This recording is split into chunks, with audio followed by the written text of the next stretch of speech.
Good morning, everybody, and welcome to the COVID-19 media briefing on March 24th. First up, we have Mayor Tory. Go ahead. Well, good morning. We continue to work with Toronto's hospitals and with other healthcare partners and pharmacies to get COVID-19 vaccine shots in as many arms as possible, as quickly as possible. While the work depends entirely on vaccine supply from the Government of Canada, we are making progress. So far, we have distributed 403,902 COVID-19 vaccine doses. We are the first and the only health unit in Ontario to distribute more than 400,000 doses of vaccine. The next nearest health units are Peel and York Region, who have both distributed just over 100,000 doses. So it gives you some idea of the scale of what's been done so far, with more to come. There are more than 28 clinics operating across the City of Toronto today, including the new mass vaccination site in Thorncliffe Park. We announced this clinic with East Toronto Health Partners, including the Michael Garron Hospital, earlier this week, and they opened their doors this morning. And more than 48,159 vaccination appointments have been booked at city-run clinics. Today, we are announcing the Vaccine Equity Transportation Plan. That is a plan that is putting us to work on ensuring that vulnerable residents and seniors can access COVID-19 vaccination appointments by removing barriers that exist for some to transportation and travel to clinic sites. We know that not everyone has access to their own vehicle. We know that financial mobility and health issues may stop people, in fact, from taking transit or even getting a ride to the vaccination clinic, but those very same people must get vaccinated as well. City staff have worked to develop this program, and we continue to add to it and will continue to add to it in order to ensure that these barriers do not prevent seniors from getting their shot. Starting March 29th, the City is piloting transportation options for seniors aged 75 years of age and over by extending service hours for assisted ride services provided by community organizations. We've been working with multiple partners to plan and deliver this program, including Toronto Ride, iRide, Scarborough Ride, Ontario Health Partners, Uber Canada, and the TTC. As we've said throughout the pandemic, it is our partnerships that have been incredibly important to us in delivering many, many different kinds of supports to people, including some of our most vulnerable populations. And this is another way in which we're using those partnerships to reach residents in all of our communities. The City simply couldn't do it alone. The City is providing funding to Toronto Ride, iRide, and Scarborough Ride to provide assisted transportation to eligible seniors, adults with disabilities, and adults who are immunocompromised who reside in Toronto, to and from vaccination appointments in the City of Toronto. So it's those groups to and from vaccination sites inside the City of Toronto. These ride programs deliver their service through a collaborative network of City and Ministry of Health funded community support agencies, and I would like to acknowledge the support given by the other governments to help us put these programs forward. The details of how to book a ride with these service providers is available on the City of Toronto's website, toronto.ca. The program is available now for limited appointments, but will continue to be expanded over the coming weeks as additional resources and capacity become available. This program is intended only for seniors who have no other options for transportation to vaccination sites. And in that regard, I want to take a moment to thank the thousands of family members and friends and neighbors who are helping and who have helped their elderly loved ones and neighbors and friends with both booking their vaccination appointments and with providing a ride to the appointments, to and from the appointments. For those who can take the TTC is finalizing plans for shuttle bus service from Finch Station to the city-run clinic at Mitchell Field Arena starting on Monday. That's the very day that this clinic will in fact be opening. The TTC is also working with the City to distribute 15,000 TTC ride vouchers through a network of partner community agencies across Toronto to provide people who cannot afford a transit fare with no-cost rides to and from vaccination sites starting in April.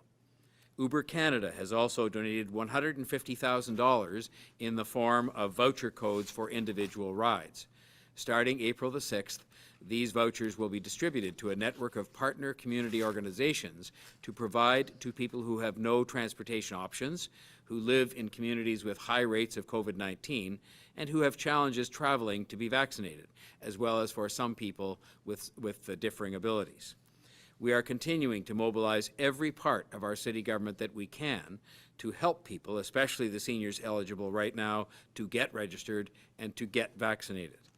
We reached out to the TTC's Wheel-Trans service, for example, and asked if they could help, knowing that they have a list of 26,000 Wheel-Trans users, many of whom are seniors. And so Wheel-Trans will be reaching out to their riders via email as well as through other channels, including their newsletter and booking sites, to let them know that vaccine registration is open and how they can go about getting registered. We've worked to set up Wheel-Trans drop-off and pick-up areas at each of the immunization sites and to make sure that these sites are accessible. I want to thank TTC CEO Rick Leary for taking action and working with us to reach out to residents that they can help us reach out to. It's another example of our Team Toronto approach where everybody across the entire whole of government is helping us to achieve our objectives, which are to get as many people vaccinated as quickly as we can and as easily as we can for them. This idea of involving Wheel-Trans and helping with the TTC actually came from the office of Councillor Josh Matlow, and I want to thank his office and him for raising it, because we are all focused in a team effort on getting people vaccinated and working together to get the job done. We've also worked throughout the pandemic to try to protect our homeless residents. We have massively expanded our shelter system to ensure physical distancing and worked to combat COVID-19 by implementing all possible health measures. We've moved thousands of people into more permanent housing options from our shelter system, and we've helped hundreds more people move from encampments into safer indoor spaces. Today, I'm announcing that the city, through Shelter Support and Housing Administration, is making $3 million additional available to all shelters, 24-hour respite sites, temporary response programs, and daytime drop-ins to support the implementation of additional infection prevention and control measures recently announced by the city in direct response to the emergence of the variants of concern. City staff continue to work closely with our healthcare partners to roll out vaccination clinics as well at our shelter and homelessness services. We also are working to get people vaccinated by making these additional resources available to ensure that our frontline staff are able to continue to enhance protection for vulnerable residents.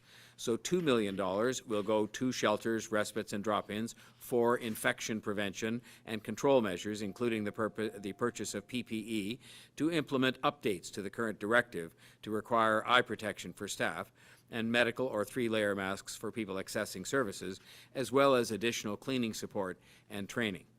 It will also fund wage enhancements during outbreaks to ensure that staffing levels are maintained, as well as activities to improve ventilation, such as higher quality HVAC filters or portable air filters.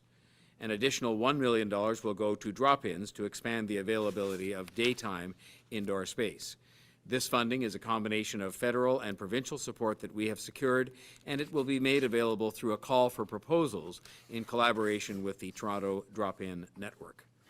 A final item on which I would like to report for today is the registration for the Spring Break Camp TO, which was launched yesterday. There are roughly 3,500 spaces available for spring break camps, including the in-person camp option for a week and the daily virtual workshops, which begin the same week of April the 12th. Approximately 62% of the in-person spots were booked yesterday and 30% of the virtual camp spots. So the message is these camp options, the in-person one and the virtual ones, are filling up, but there are some spots available so that you might go to toronto.ca/campto to register your kids if that is something that is of interest to you. Earlier this year, postgraduate students from Centennial College's Public Relations program approached city staff in strategic communications, wanting to help us in the formidable task of talking to millennials and Generation Z about COVID-19. We recognize this important audience and wanted to help encourage conversations about what young people have been going through since the start of the pandemic. The students conducted their own research, surveyed their own peers, and created a series of 5 podcasts to share personal stories and some expert advice on topics like living safely with family and roommates, financial instability, mental health concerns, online learning, and overall wellness and self-care. City of Toronto communications staff have been supporting this project and sharing the podcasts on the city's social media. We hope the podcasts reach this critical audience and help them with safely navigating the challenges that we're facing. I encourage anybody that is younger or anybody else interested to listen to the COVID-19 conversations on Instagram at centennial_PR or wherever you get your podcasts. We continue to do everything that we can as a city government to respond to COVID-19, which, with the variants, remains a very real threat in our city. And every day, we are stepping up our efforts to roll out the vaccine that we know will save lives, will keep people healthy, and will bring an end to this pandemic. And those things apply whether we're talking about AstraZeneca, Johnson & Johnson, Moderna, or Pfizer in alphabetical order. We just need to get those shots from any of those vaccines and get those vaccines from the other governments and then get those shots into people's arms. And we're doing everything we can and sparing no effort whatsoever to get that done. And on that note, I would like to invite Chief Pegg to give an update on our overall vaccination efforts. Chief? Thank you, Mayor Tory, and good morning. On Monday, March 22nd, the province of Ontario extended vaccine eligibility to those 75 years of age and older. At 8 o'clock Monday morning, the provincial booking system went live with that enhanced eligibility. On Monday, 18,649 people booked their appointments for vaccination. This is our highest single-day volume yet. Yesterday, another 3,381 people booked their appointments. With the increased supply of COVID-19 vaccine becoming available, we have been able to increase the capacity of our clinics as of this week. Based on the forecasted vaccine allotments, we will continue to increase our weekly capacity moving forward. The city-operated clinics inside the Metro Toronto Convention Centre, Scarborough Town Centre, and the Toronto Congress Centre continue to operate this week with increased numbers of vaccines being administered in all 3.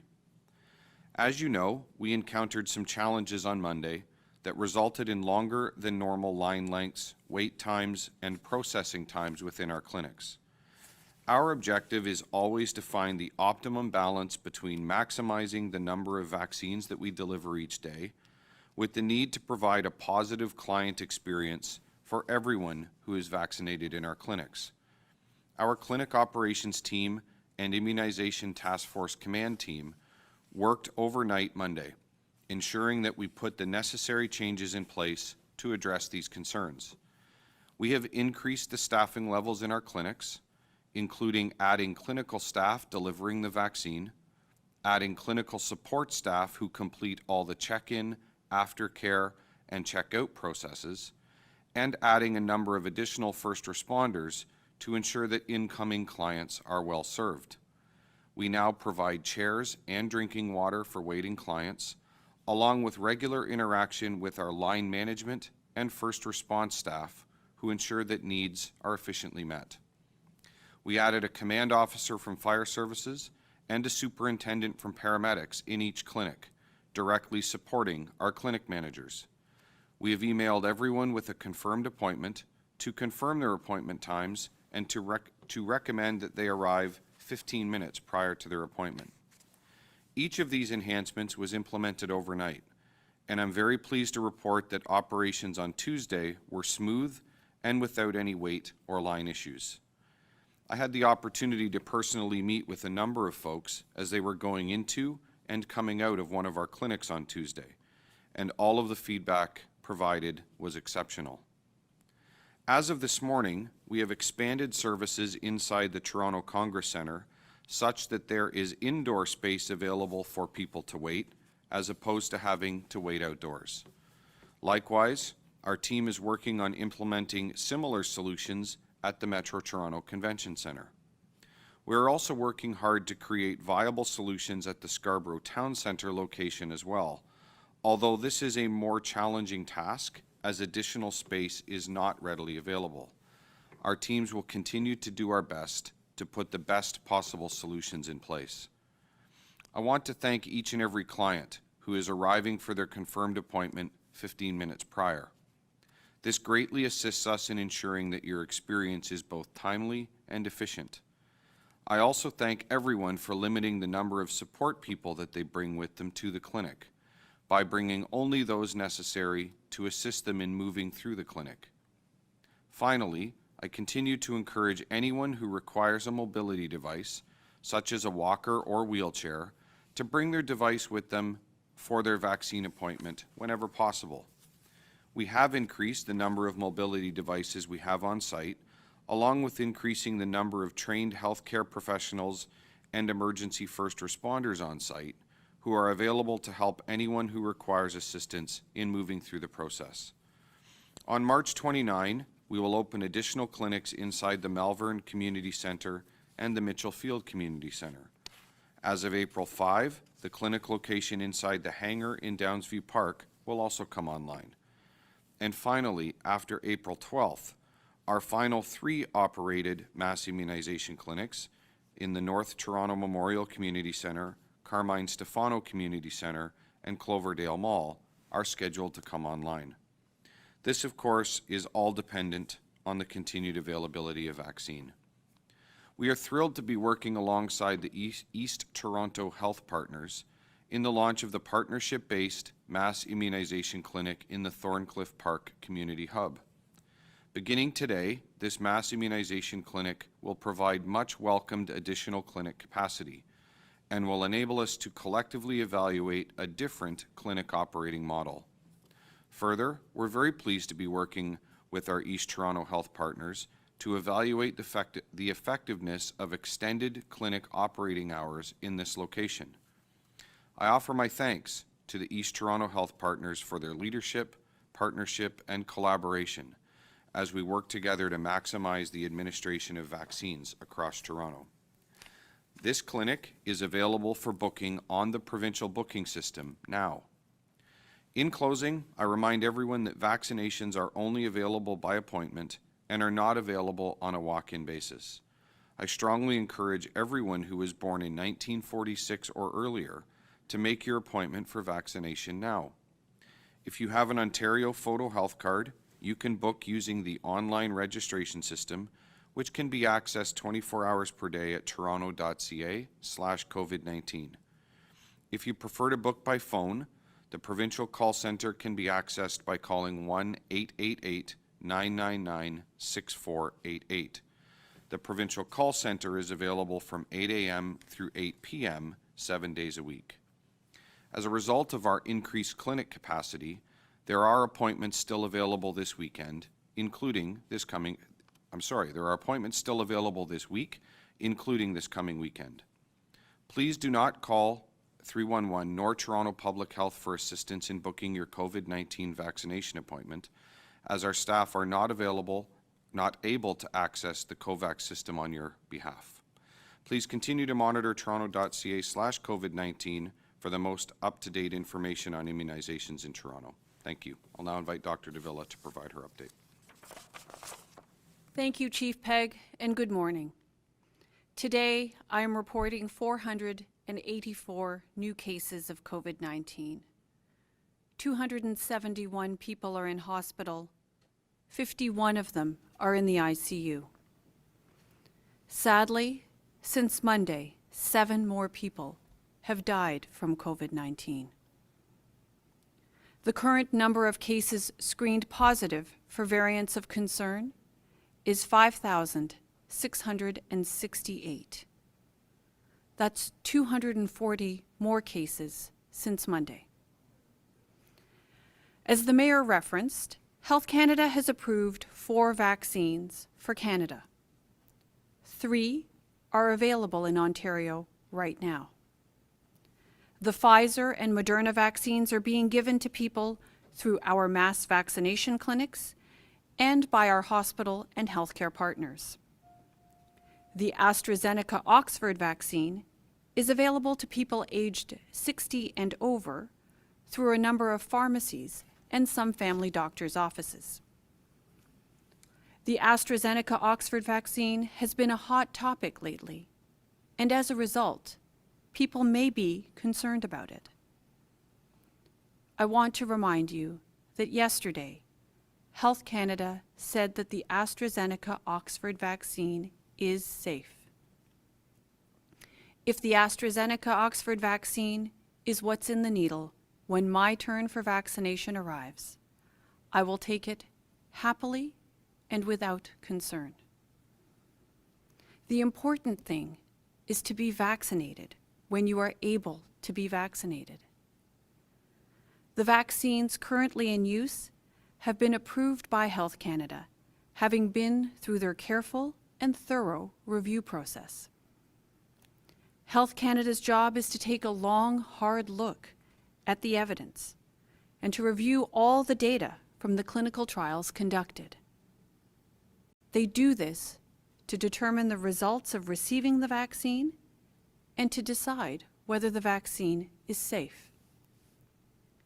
It's probably worth remembering that just earlier this year, there were some people wondering what was taking so long with the approval process. That's a reflection of how seriously Health Canada takes its work. We're told some people are afraid that there's COVID-19 in the vaccine.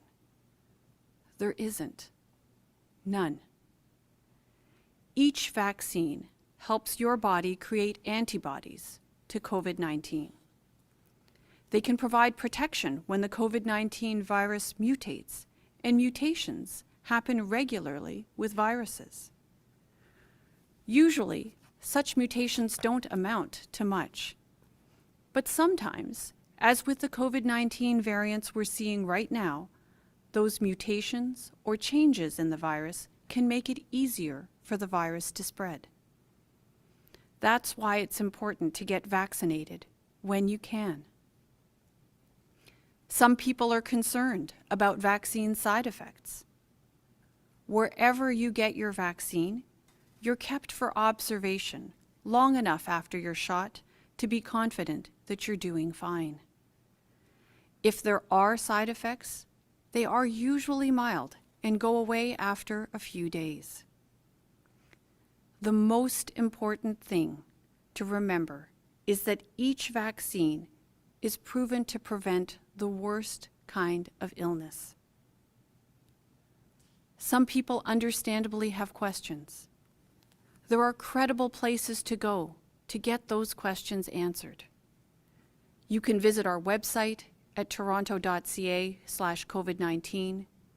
You can call our Toronto Public Health Hotline at 416-338-7600. You can speak with your pharmacist or your doctor, and of course you can always call telehealth. If you have any doubt, ask as part of being ready to take your turn to be vaccinated when the time comes, and so that you can be confident in this valuable, safe, and effective protection. With that, I'll now turn it over to Lavin for questions. Thank you, Dr. de Villa, Mayor Tory, and Chief Pegg. We'll now start the media Q&A. As a reminder, it's one question, one follow-up, and when we do call your name, please unmute yourself. And we do also have staff on the line if you have other technical questions. First up, we have Mark McAllister from City News. Go ahead, Mark. Thank you very much, and good morning, everyone. Chief Pegg, if I could start with you, obviously with a new clinic opening today and with issues that have popped up earlier in the week at other locations, how confident are you that those issues don't pop up on the first day at a brand new clinic location? And if you could expand on what you said was a different operating model at that location as well. Sure. Good morning, Mark. I'm very confident. As I indicated in my remarks, we have increased the staffing levels in every aspect, in every function within our city-operated clinics, and we're looking forward to another effective and positive day in all three. The clinic that is opening today in Thorncliffe Park is actually being staffed and operated directly by the East Toronto Health Partners and not not by the City of Toronto. So it is their staffing model. These are professionals in this business. I have every confidence in their ability to design and staff their clinics. So I don't believe there's no correlation between the two, so I don't anticipate any impact on the operations in City operated, and like I said, I have every confidence in their ability to operate the Thorncliffe Park. With respect to the different operating model, as you know, and anyone that has watched the virtual walkthrough of our clinics, the City-operated clinics are designed on a standard clinic model whereby each client comes in and the client physically moves through the clinic, comes in and is screened, is registered and checked in, then walks a short distance, sits down at an immunization station, receives their vaccine, is moved from there to aftercare, and then from aftercare to checkout and out of the clinic. Welcome to be accompanied by a caregiver as required, and like we've said, we have a number of healthcare professionals and first responders in the clinic to assist with any mobility concerns. The model that is being evaluated and has been put in place and will be evaluated by the East Toronto Health Partners is one, as I understand it, where clients will arrive and will, in essence, move to one place, and all of those functions of the clinic will move around them. So, different model. I'm curious to see. I have every confidence it will be effective, and look forward to working with East Toronto and the rest of our healthcare partners to evaluate the outcomes of that. Thank you very much. A question now for Dr. de Villa on behalf of my colleague Adrian Gobriel. As of Monday, Toronto specifically has vaccinated approximately 68,000 of its 80-plus residents. Look at the population, that's about 50% of that age bracket, whereby on a provincial basis, it's about 79%. York Region is about 75%.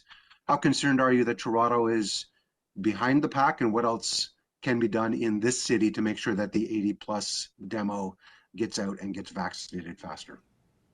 So, Mark, thanks for that question. Let's start off with the fact that the data that we're speaking of is from earlier this week, and since that time, we know that there have been thousands more booked, and in fact, thousands more that have received their vaccines since then. So, we continue to see that number grow, and I expect we'll continue, that growth should continue such that we're getting more and more of that population vaccinated over time.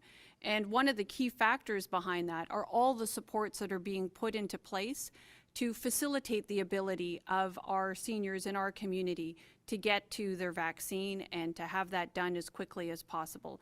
Whether it's the efforts that have been undertaken by our colleagues at Toronto Public Library, for which we're very grateful. They're reaching out to their clients to make sure that they're aware of the opportunities available for their vaccination. Whether we're talking about the transportation initiatives just mentioned by the mayor this morning, there are a number of different supports that have been put into place to make sure that every opportunity that can be made available to facilitate access to vaccine is out there, so that we can get those numbers up. We know that the more coverage we get across all our population, the more protected they will be, and frankly, the more protected the entire community will be. Thanks, Mark. Next up, we have Matt Bingley from Global News. Go ahead, Matt. Hi, good morning to both Mayor Tory and to Chief Pegg. Just picking up off of what Mark was just asking about, I'm just wondering, when it comes to your announcement this morning about transportation and additional services, earlier in the week and for the past week or so, we've been hearing that you're seeing slower signups for those demographics, and I'm wondering how many people have indicated to you that lack of transportation is the reason why they have not booked?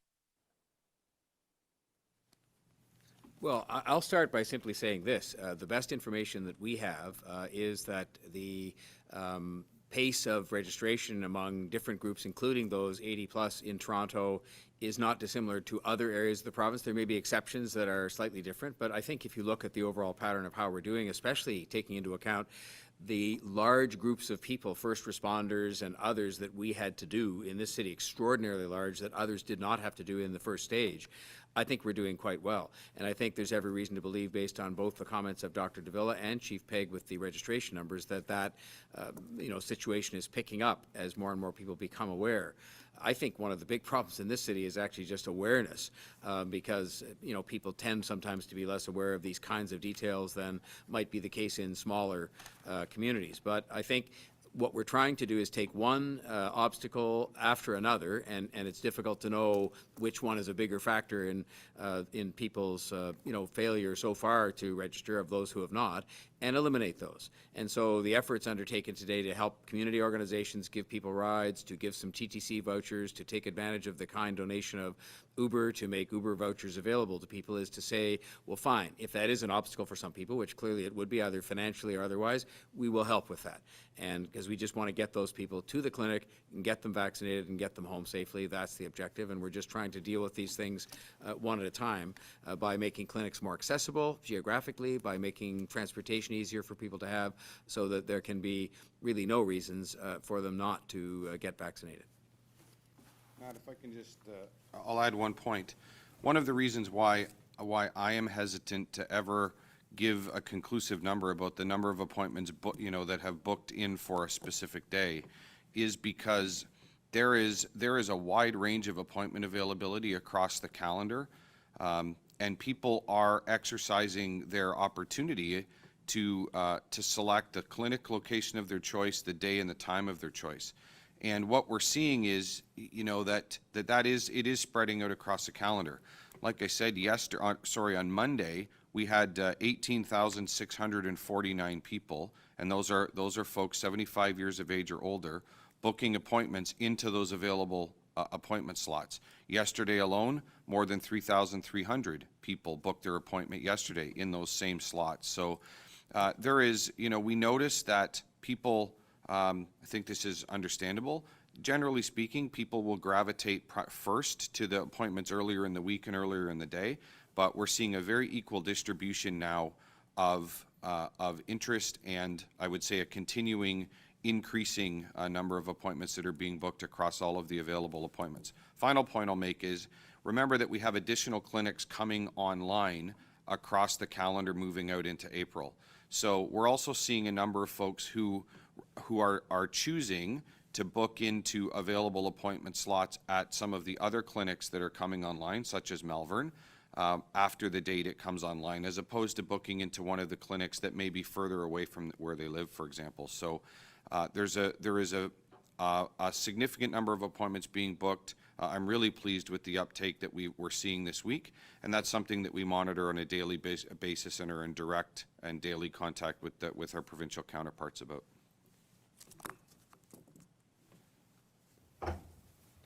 Follow up?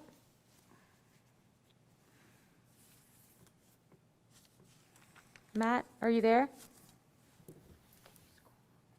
Oh, sorry, my internet just kicked me out for a second.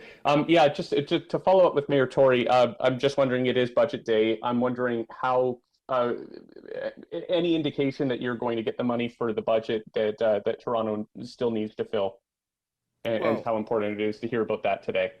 Our discussions with the province have been going very well. What gets announced in the budget or doesn't and is saved for a later time, I can't really comment on, but I like the description the Premier offered this morning, which is that they hope it's a budget that covers lives, which to me really encompasses a lot of the supports that people continue to need as a result of the impacts of the pandemic.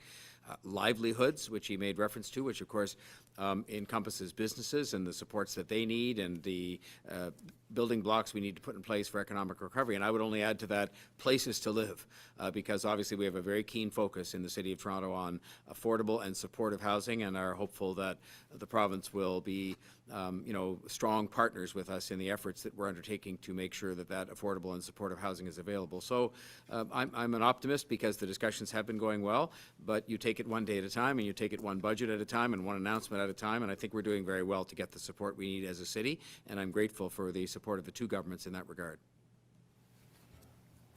Thanks, Matt. Next up, we have David Ryder from the Toronto Star. Go ahead. Good morning, everybody. First question for Chief Pegg on vaccine, and I'll try and kind of add two things in there if I can. And one is just, we're hearing about more shipments coming in today, and a video of giant skids coming off airplanes, which obviously everybody wants to see. Is there any talk in Toronto of either expanding hours of clinics or of following York's lead and going ahead of the provincial guidelines and starting to vaccinate even younger people? I guess 70 and over would be the next. Sure. Good morning, David. So I'll say this. With respect to following the guidelines, those are guidelines that are set and determined by the province of Ontario. As you know, our clinics, the city-operated clinics, are booked. We are a client, if you will, of the provincial booking system, and it is the province of Ontario that sets the parameters and the eligibility within that system, enabling people to book. So that is ultimately a provincial decision. Of course, Dr. de Villa and the Toronto Public Health team is in constant contact and collaboration with them, but ultimately their decision. With respect to the arrival of additional vaccines, hearing of skid loads of vaccine arriving on airport tarmacs is good news to me. I certainly like to hear that.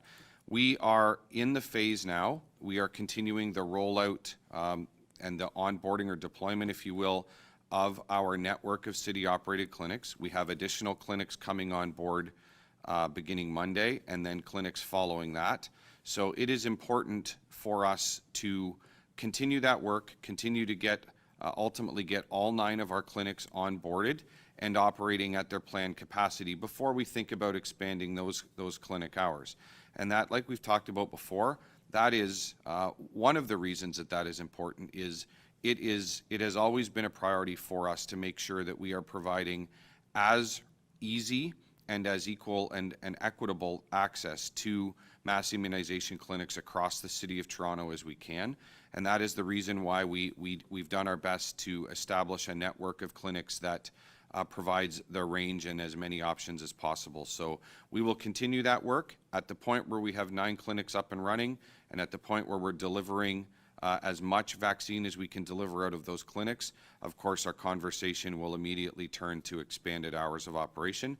Now we're going to have the luxury, if you will, or the ability to be informed by some of the experience and the output from the Thorncliffe Park clinic that East Toronto Health Partners is operating, which will be able to inform our decisions moving forward. I very much thank them for that. They've been a strong partner. Dr. de Villa and I have had a number of great conversations with them about creating and then leveraging opportunities to evaluate the expanded clinic hour model, and that's something that they are enthusiastically embracing, and we look forward to seeing the results of that. That'll just make our decision stronger and more efficient moving forward.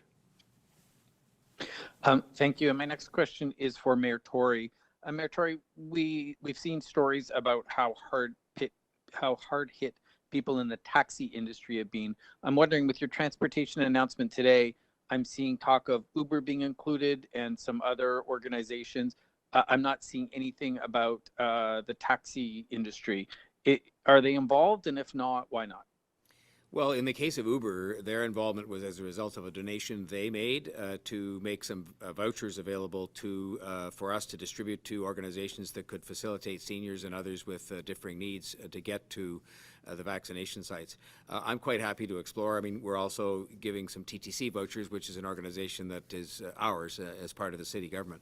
I'm quite happy to talk to the taxi industry. You'll notice the other organizations that are getting some financial support from us are what I'll call community volunteer organizations who transport seniors to and from different activities and medical appointments in non-pandemic times. And so we're simply making some additional money available so that they can continue to do that work that they do, but they're largely staffed by volunteers, and the money that they get is almost an administrative amount of money. But I'm quite happy to explore whether there's a role for the taxi industry. They, of course, play a role all the time, and I'm sure continue to do so during the pandemic, transporting many people with differing abilities through the city. They're a big part of our Wheel-Trans overall network, if I can call it that, and they are paid for that, and they do a great job. But I will explore that because there's no conscious desire to leave anybody out. It's all hands on deck here, and the taxi industry could be a valuable ally to us in that regard. We have Mary Helen Rattel from Radio Canada. Go ahead. Yes, my question is for Dr. de Villa. I would like to talk about outbreaks in schools specifically. How concerned are you about that as we enter the third wave? What do you see? we see that there's still little testing being done for asymptomatic people. Do you believe more should be done maybe to prevent these outbreaks? I'd just like to hear your thoughts about the situation. Okay, yeah, thank you for that question. When it comes to schools, obviously our first and foremost concern is with the health and safety of those in the schools, whether we're talking about the students, the children that are there, or the staff within those environments. We want to make sure that those are good, safe, healthy environments, given that we're in the context of a pandemic. And we have a significant proportion of our staff at Toronto Public Health working in partnership with our schools and the school boards. They have put a number of measures in place, and that is particularly important, as you indicate, in light of variants of concern. So what we've learned over the course of our experience is that when it comes to schools, activity within the school, COVID-19 activity within the school community, is a reflection of what's happening in the larger community. So to the extent that we are able to reduce COVID-19 transmission within the community writ large, we actually see reduced transmission, or reduced activity, I should say, within the context of schools. What we found as well is that when measures are being used optimally, whether it's, all the infection prevention and control measures, screening measures, all the work that we've done in partnership with our schools and our school boards, when those measures are being practiced consistently and regularly and with good discipline, we're finding that even within the context of cases of variants of concern, we actually are seeing that transmission does not happen significantly within school environments. That doesn't mean it never happens, but it does tell you that with good practice, with good infection prevention and control practice, and adherence to things like screening measures and all the stuff that we've put into place, all the measures we've put into place with schools, when they're well practiced, that there really is, that possibility, not just the opportunity, but it can actually happen on the ground, that you can see school environments that are as safe as possible within the context of a pandemic for students and for staff. So we're continuing that work. We're going to continue to monitor, and we'll continue to work very hard to keep those environments as safe as possible. What's the status of the situation? Are you seeing an increase maybe in outbreaks in school? Well, certainly since schools resumed over time, we are seeing, a growth in the number of outbreaks over time. However, that is in concert with what we're seeing in the community. That's not a surprise to us. This was exactly what we saw in the fall as well, that activity within the school environment is indeed a reflection of what's happening in the community. Hence, our constant plea, not only for the schools and school community partners to continue to be vigilant about the measures that have been put into place for those environments, but we also call to all Toronto residents to continue to practice the measures for self-protection that we know actually reduce transmission within the community, so that we can keep levels as low as possible within our school communities. Of course, the other element here is that for those who are able to get vaccinated at this point in time, for those who are eligible at this point, I would encourage those individuals to get their vaccine as soon as possible, because it's the combination of those, self-protection measures and the deployment of vaccine that will actually help us reduce transmission within our community, and therefore keep our school environments as safe as they possibly can be. Thank you. And last question is Lauren Pelly from CBC. Go ahead. Also a question for Dr. de Villa.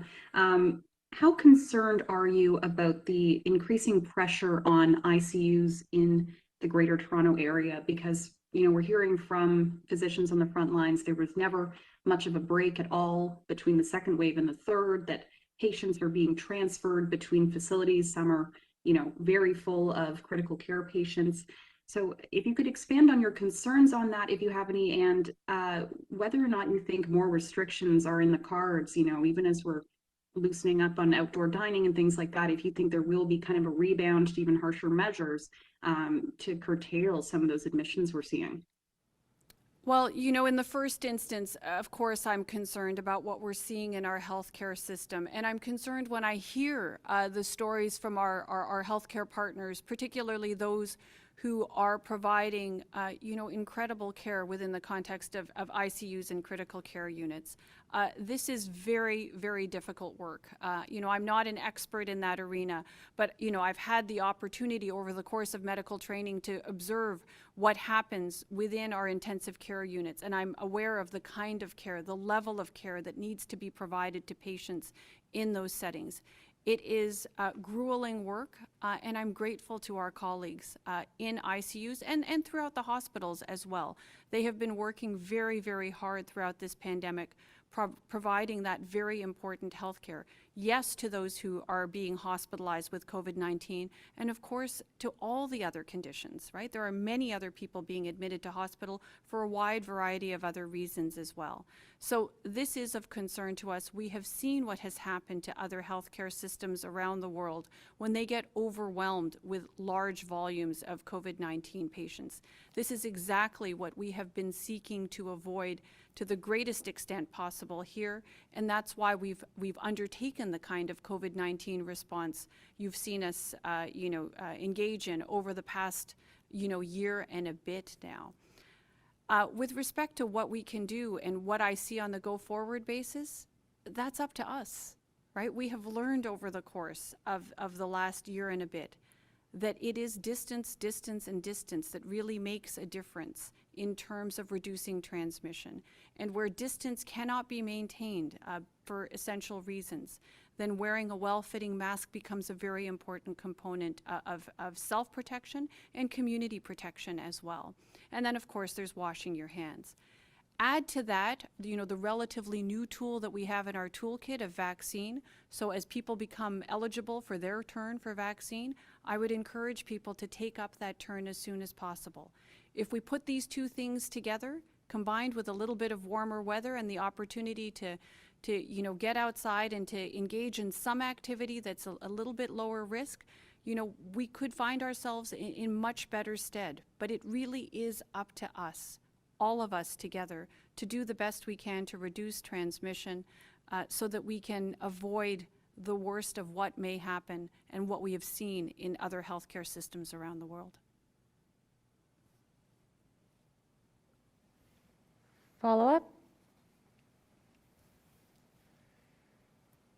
Lauren? Okay, it seems as though Lauren has fallen off, but that brings us to an end. Thank you, everybody, for joining us. Have a great Wednesday.